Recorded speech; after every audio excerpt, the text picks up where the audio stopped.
What's going on, guys, and welcome back to another entry in my Kingdom Hearts Lore Explained series, where I break down the topics that people within the community, whether it be in forums or even in the comment section down below, are confused or asking about as in-depth as I possibly can. And out of everything that has been presented to us within the Kingdom Hearts series, I think the moment that we see Lee gain the ability to wield the Keyblade at the very end of Dream Drop Distance is, in my own opinion, one of the most shocking moments in the Kingdom Hearts series. And it's definitely one that still puzzles many fans to this day, so much so that many of them say this is nothing more than fan service and plot convenience. But that couldn't be further from the truth. So if you want to learn or get a refresher on the reason as to why and how exactly Lee came to wield a Keyblade, then stick around and open up your book of prophecies, everyone, because today we're going to be taking a look at how the Flurry of Dancing Flames became a Keyblade wielder of light.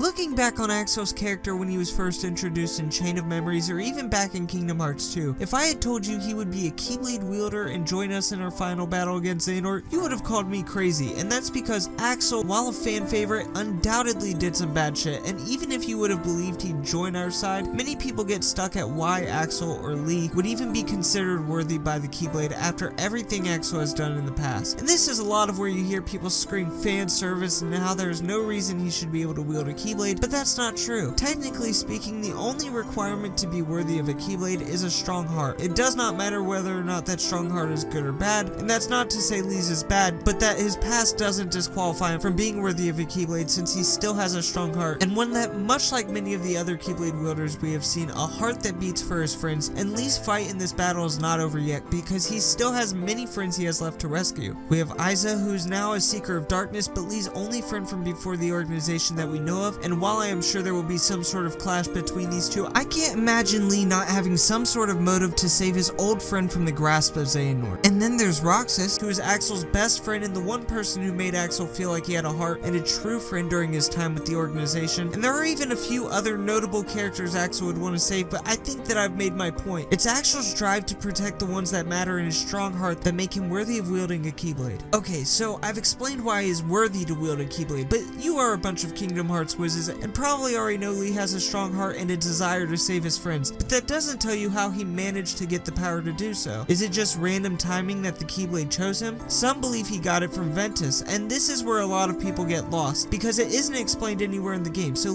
let's dig a little deeper. When Lee came back to life, he knew that in order to save his friends, he would need a power far greater than his own, and so he came to the conclusion that the only way to bring back the friends he had lost and contribute to the battle against the Seekers of Darkness, he would need to find a way to wield a Keyblade. And so with the memories from Axel and writings on the wall by Ansem the Wise at Radiant Garden, Lee was able to use the Corridors of Darkness to get to King Mickey's world, Disney Castle, and from there he was able to access the pathway to the mysterious tower with the help of King Mickey, where he would go to speak with the Great Master Yensid to request that he teach Lee how to wield a Keyblade and to train him. It is at this point that either Master Yensid or King Mickey would perform the passing of power, which I made sure to do an entire video on just before I made this one, and when they did this, all that was left was to be chosen by a Keyblade, then to materialize it, which we see Lee is finally able to do after assisting in rescuing Sora from the clutches of darkness. And the reason why Mickey and Yensid look so surprised by this, since I know it's going to be brought up, is because they are surprised. Since of course when performing the passing of power, there is no guarantee that Lee would have been able to summon a Keyblade, and so they were shocked to see that he was actually chosen as a wielder. You see people saying all the time that this was just plot convenience and that they needed another Guardian of Light, but Axel once made a promise that he can't keep without the Keyblade, and so it's absolutely necessary he gain the ability to wield one. But anyways, guys, that is today's video. If you learned something or enjoyed it, then please give it a like. I always want to know your guys' thoughts, opinions, and topics you'd like me to cover in the future, so make sure you leave those comments where they go. And as always, guys, if you love watching Kingdom Hearts and Final Fantasy content, then make sure you join the Ascension and stay up to date on all of my latest videos by choosing to subscribe to my channel like these 385 awesome people right here did, and I